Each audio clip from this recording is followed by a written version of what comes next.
बिस्मिल्लाहिर्रहमानिर्रहीम।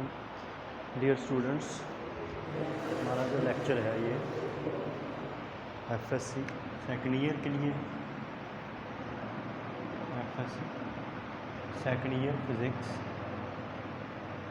और चैप्टर जो है हमारा 13 और 13 चैप्टर का ये हमारा थर्ड टॉपिक है।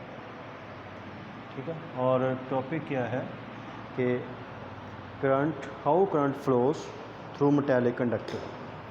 ठीक है, how current flows through metallic conductors.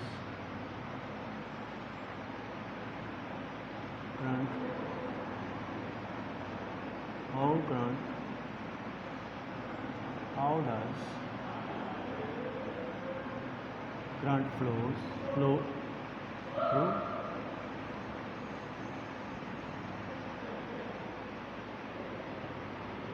metallic conductors। how current flows through metallic conductors। फर्ज कर लें कि हमारे पास ये पीस ऑफ मेटल है। ठीक है, इसको हमने लेट से अटैच कर दिया है एक सेल के साथ। पता है सेल विद हैव सम, यहाँ पे जब हम इसे सेल के साथ अटैच कर देंगे, आपको पता है कि पोटेंशियल डिफरेंस जो है वो क्रिएट हो जाएगा, इलेक्ट्रिक फील्ड क्रिएट हो जाएगा अक्रॉस दैट मेटालिक पीस या अक्रॉस दैट कंडक्टर। ठीक है, लेट से यहाँ पे फर्ज कर लेते हैं कि ये इसका ये पॉजिटिव टर्मिनल है, ये नेगेटिव टर्मिनल है। तो ये इलेक्ट्रॉन होगा यहाँ, वो क्या होगा, मूव करेगा फ्रॉम इस तरफ, फ्रॉम पॉजिटिव टर्मिनल टूवर्ड्स इस तरफ, negative terminal towards positive terminal, और यहाँ से फिर वो नेगेटिव से दोबारा इलेक्ट्रॉन, जिसे हम इलेक्ट्रॉनिक करंट कहेंगे, ये इलेक्ट्रॉन जो है वो मूव करेंगे। और ये हमारा कन्वेंशनल करंट होगा, वो आपको पता है वो क्या होगा, वो फ्रॉम क्या होगा, positive terminal towards negative terminal. ये हमारा क्या होगा, ये कन्वेंशनल, ये हमारा इलेक्ट्रॉनिक करंट होगा, और ये हमारा क्या होगा, कन्वेंशनल करंट होगा।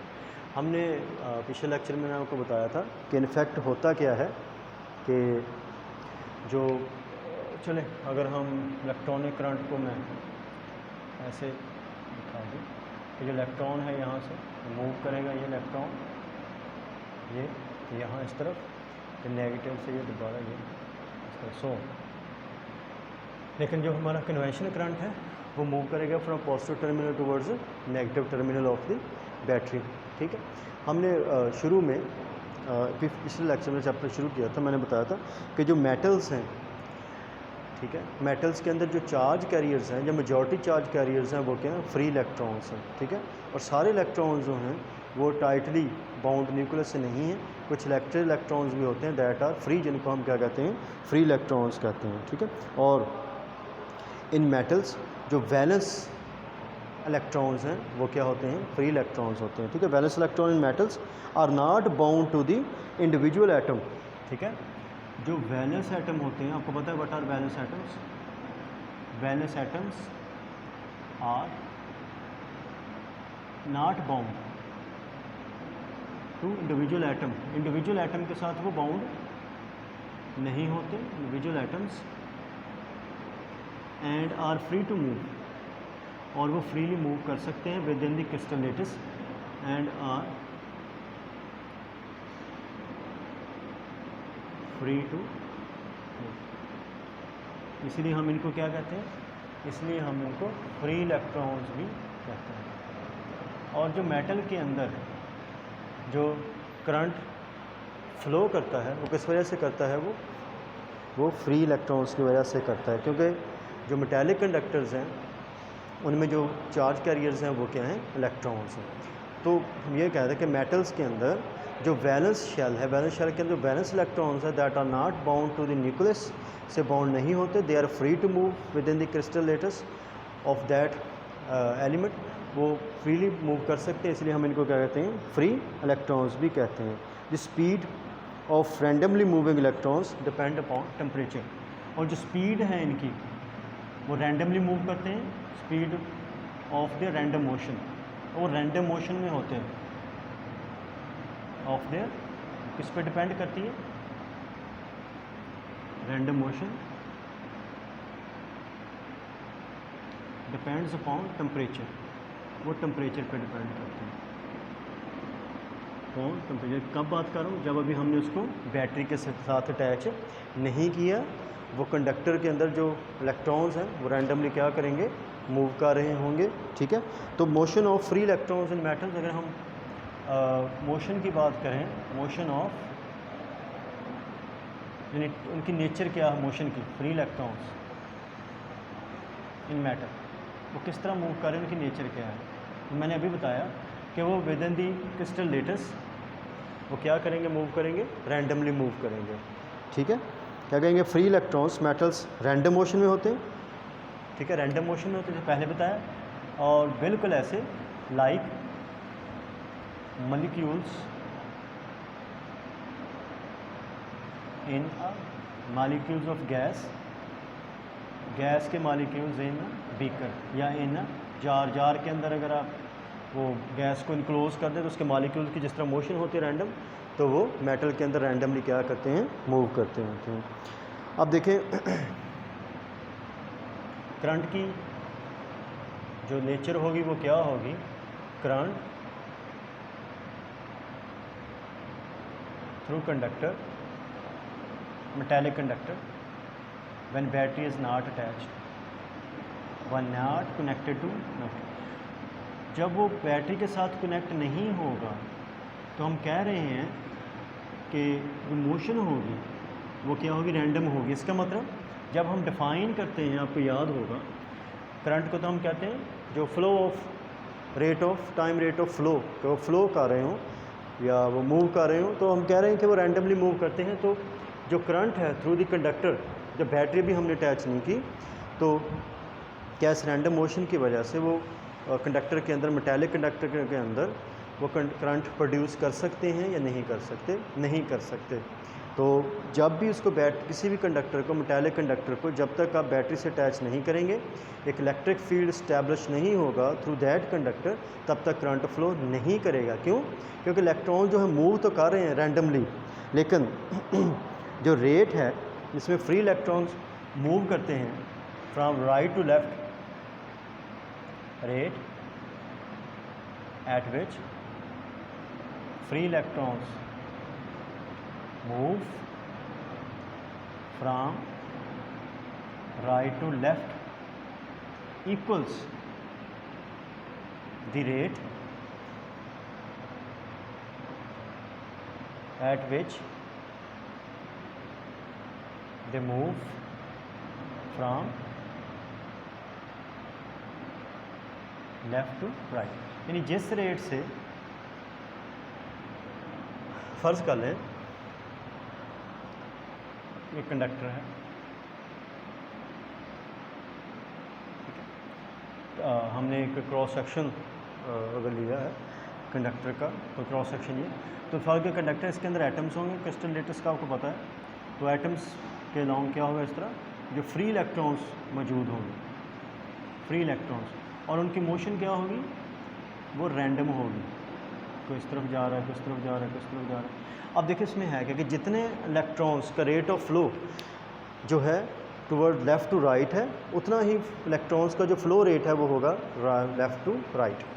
यानी जितने इलेक्ट्रॉन्स जिस रेट पे राइट की तरफ जा रहे हैं, ठीक है, उसी रेट पे इलेक्ट्रॉन्स जो हैं वो मूव करेंगे फ्रॉम राइट टू लेफ़्ट। इस तरह वो जो फ्लो, नेट फ्लो होगा चार्जेस का, वो ज़ीरो होगा। यानी एक नेट डायरेक्शन में वो फ़्लो नहीं करेंगे, नेट फ्लो ज़ीरो होगा, इसलिए करंट की वैल्यू कितनी होगी? वो ज़ीरो होगी। ठीक है, वो रैंडमली तो मूव करेंगे, लेकिन जितने राइट की तरफ जा रहे होंगे चार्ज जिस रेट से, उस रेट से ही लेफ़्ट की तरफ जा रहे होंगे, तो नेट जो फ़्लो होगा वो ज़ीरो होगा और करंट की वैल्यू क्या होगी? ज़ीरो होगी। ठीक है, अब current when battery is connected, current through metallic conductor या metal when battery is attach. अब देखिए जब हम उसको बैटरी से अटैच कर देंगे तो बैटरी से क्या होगा, या कनेक्टेड टू बैटरी, तो एक इलेक्ट्रिक फील्ड जो है वो स्टैब्लिश हो जाएगा at every point of that conductor. इसके कंडक्टर के हर पॉइंट, मतलब अगर हमने कंडक्टर इसको जोड़ दिया है, positive terminal negative terminal of the battery से जोड़ दिया है, तो इसके हर पॉइंट पे इलेक्ट्रिक फील्ड क्या हो जाएगा, स्टैब्लिश हो जाएगा। और इलेक्ट्रिक फील्ड की डायरेक्शन क्या होगी, from positive terminal towards negative terminal of the battery, ये फील्ड की डायरेक्शन होगी। अब क्या होगा, अब ये होगा कि when ends of wire connected to battery से कनेक्ट कर देंगे तो फ्री इलेक्ट्रॉन्स मूव करेंगे किस डायरेक्शन में, opposite to the electric field. क्यों, क्योंकि इलेक्ट्रॉन्स पे नेगेटिव चार्ज है, वो किस तरफ मूव करेंगे, वो फ्रॉम क्या करेंगे, negative terminal towards positive terminal move करेंगे, और इनकी जो डायरेक्शन होगी वो opposite to the electric field होगी। अब इलेक्ट्रिक फील्ड चूँकि स्टैब्लिश हो गया है, अब इलेक्ट्रॉन्स पे इलेक्ट्रिक फील्ड की वजह से जो है इलेक्ट्रिक फोर्स अमल करेगी, और इलेक्ट्रिक फोर्स किस डायरेक्शन में अमल करेगी, ऑपोजिट टू ई के opposite direction, negative terminal towards positive terminal जो है वो अमल करेगी।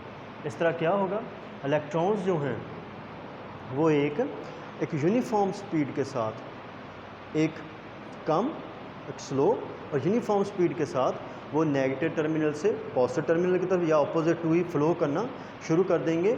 और इस फ्लो को या इस यूनिफॉर्म फ्लो को, जो स्लो है उसको हम क्या कहते हैं, ड्रिफ्ट वेलोसिटी कहते हैं। जो स्पीड है या इसको हम क्या कहते हैं, जिस यूनिफॉर्म वेलोसिटी से वो मूव करते हैं in the direction from positive towards negative terminal battery, इसको हम क्या कहते हैं, ड्रिफ्ट वेलोसिटी को कहते हैं। तो अगर हम ड्रिफ्ट वेलोसिटी, अब ये स्लो क्यों है, और इनमें कोई भी एक्सेलरेशन, जो चार्जेस चूँकि मूव करते हैं, जब इलेक्ट्रॉन मूव करते हैं तो उनमें नेट एक्सेलरेशन जो होता है वो ज़ीरो होता है, ठीक है। तो वो एक स्लो और यूनिफॉर्म स्पीड के साथ ऑपोजिट टू दी ई क्या करना शुरू कर देते हैं, ड्रिफ्ट करना शुरू कर देते हैं, फ्लो करना शुरू कर देते हैं। और जिस यूनिफॉर्म स्पीड से वो मूव कर रहे होते हैं उसको हम क्या कहते हैं, उसको हम कहते हैं, क्योंकि डायरेक्शन भी इन्वॉल्व है, डायरेक्शन क्या है, ऑपोजिट टू ई, और स्पीड क्या है, मैग्नीट्यूड ऑफ फ्लो या मैग्नीट्यूड ऑफ मोशन जो है, तो वो क्या कहलाता है, दोनों वेलोसिटी हो जाएगी। उसे हम क्या कहते हैं, ड्रिफ्ट वेलोसिटी या फ्लो की वेलोसिटी। इसको अगर डिफाइन करेंगे तो average constant speed with which free electrons, drift velocity क्या है, दी एवरेज, और जो स्पीड क्या होगी, average constant speed with which free electrons drift या फ्लो, जिससे फ्री इलेक्ट्रॉन्स क्या करते हैं, ड्रिफ्ट करते हैं, फ्लो करते हैं opposite to E, opposite to direction of E की डायरेक्शन के,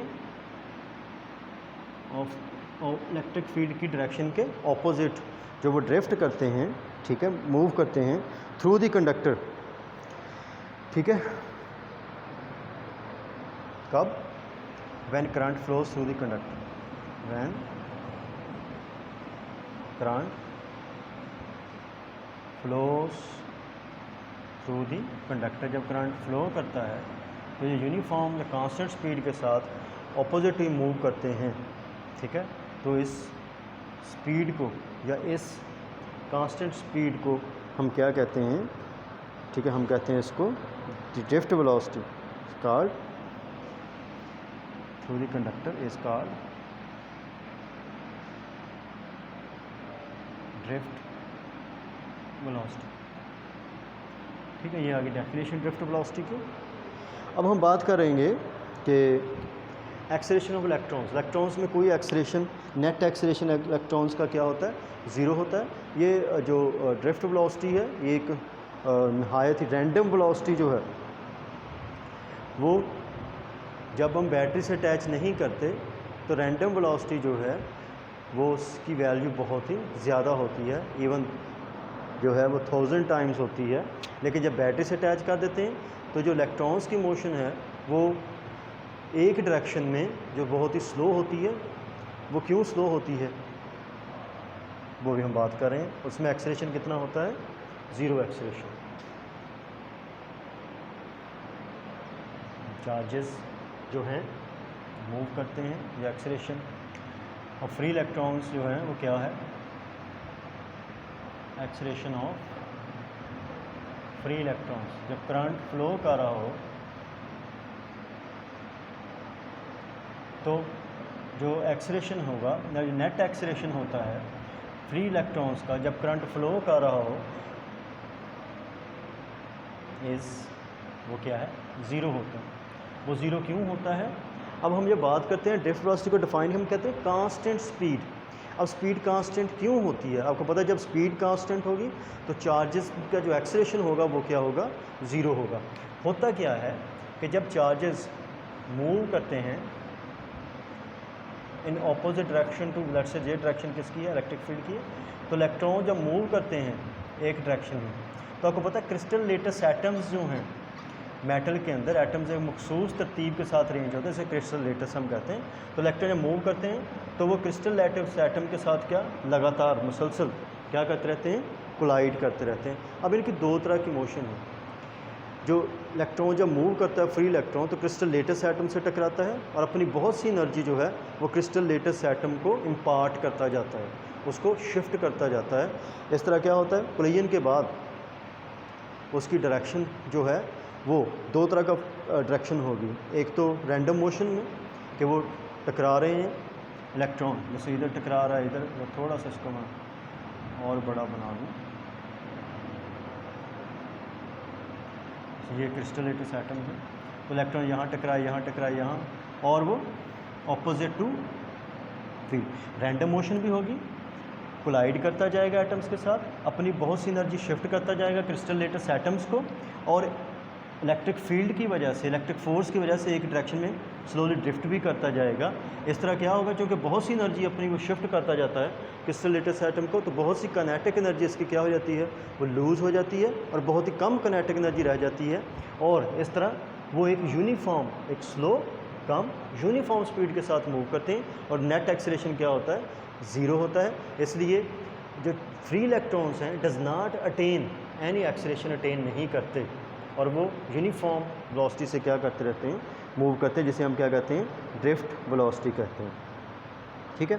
अब देखें, जब तक आप एक कांस्टेंट पोटेंशियल डिफरेंस मेंटेन रखेंगे तो एक स्टैटिक करंट जो है वो फ्लो करता रहेगा। स्टडी मतलब पहले वो उसकी वैल्यू बढ़ेगी, फिर उसकी वैल्यू अकॉर्डिंग टू जो पोटेंशियल डिफरेंस आपने दिया है, अगर आप पोटेंशियल डिफरेंस स्टडी रखते हैं, पोटेंशियल डिफरेंस आप चेंज नहीं करते तो क्या होगा, एक स्टडी करंट जो है वो फ्लो करता रहेगा। मसलन ये अगर टाइम लें, करंट लें, तो पहले ज़ीरो से अगर स्टार्ट कर, ज़ीरो से बढ़ेगा, टाइम के साथ साथ वैल्यू बढ़ेगी, फिर वो एक स्टडी फ्लो के साथ, इस तरह पोटेंशियल डिफरेंस अगर नहीं बढ़ाते तो फ्लो स्टडी हो जाएगा। स्टडी क्यों, क्योंकि उसकी स्पीड क्या होती है, यूनिफॉर्म होती है, फिर स्पीड के साथ वो मूव करेंगे। रेट ऑफ फ्लो क्या होगा, फिर एक कांस्टेंट होगा रेट ऑफ फ्लो, उससे मूव करते रहेंगे, करंट क्या रहेगा, स्टडी हो जाएगा। पोटेंशियल डिफरेंस अगर हम क्या रखेंगे, कांस्टेंट रखेंगे। फ़र्ज़ करें अगर कोलिजन्स क्रिस्टल लेटेस्ट एटम से कोलिजन ना होते, दूसरे लफ्ज़ों में कह लें कि अगर उसमें एक्सेलरेशन होता तो क्या होता, जब आप सेल के साथ या बैटरी के साथ अटैच कर देते, क्योंकि एक्सेलरेशन वो अपनी एनर्जी जो है, बहुत सी एनर्जी शिफ्ट नहीं करेंगे क्रिस्टल लेटेस्ट एटम को, तो फिर क्या होता, अगर एक्सेलरेशन ज़ीरो ना होता तो इसकी वेलोसिटी जो स्पीड आहिस्ता आहिस्ता बढ़ती रहती, तो ज़ीरो से शुरू होने वाला करंट जो है वो टाइम के साथ बढ़ता जाता और उसकी वैल्यू जो है वो बढ़ती जाती और वो कई हंड्रेड्स एंड थाउजेंड्स एम्पियर्स तक चली जाती। अगर आप सिर्फ एक very small amount of voltage, अगर पोटेंशियल डिफरेंस अगर आप दे दें, तो अगर एक्सेलरेशन होता फ्री इलेक्ट्रॉन्स में तो करंट की वैल्यू टाइम के साथ जो ज़ीरो से स्टार्ट हुई है बहुत ही ज़्यादा हो जाएगी और टाइम के साथ लगातार क्या होती जाएगी, बढ़ती जाएगी और वो करंट स्टडी फिर नहीं होगा। फिर क्या होगा, क्या होता है, कंडक्टर्स या जो अप्लायंसेस हैं जो ऑपरेट कर रहे हैं जिस करंट के साथ, तो वो पॉसिबल नहीं होगा। तो डियर स्टूडेंट्स, उम्मीद आपको समझ आ गई होगी। अल्लाह हाफ़िज़।